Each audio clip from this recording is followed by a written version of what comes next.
Imagine Somerset Council is a bus. The executive, the Liberal Democrats, decide where the bus is going.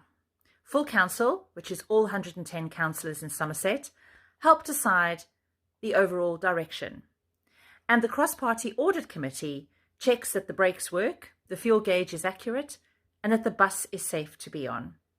The Audit Committee doesn't drive the bus, but it plays a vital role in making sure the journey is safe, responsible, and accountable. Now, before I became a councillor, I'd only heard the word audit as my cousin is an auditor. And when I became deputy leader of the opposition, I shadowed the portfolio of the Liberal Democrats and took on opposition spokesperson for finance, procurement, and performance. Now, part of that is to sit on the Audit Committee.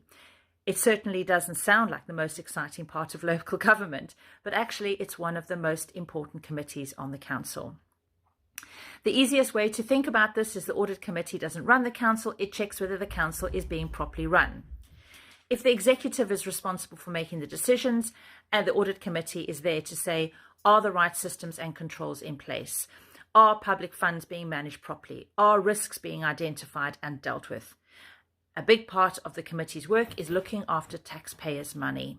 Now, we review the council's accounts, hear from both internal and external auditors, monitor the council's biggest risks, oversee counter-fraud work, and make sure recommendations from audits are actually being acted on. We don't decide where the new roads go, whether planning applications should be approved, or whether the services the council should provide are being done properly. That's the role of other committees and the role of the Liberal Democrat executive. So instead, our job is to provide challenge and assurance. And the kinds of questions we would ask is, are the financial controls strong enough? Are we managing risks properly? Are we following the law? Have weaknesses been identified by auditors and have they been addressed? And can residents have confidence that public money is being spent wisely?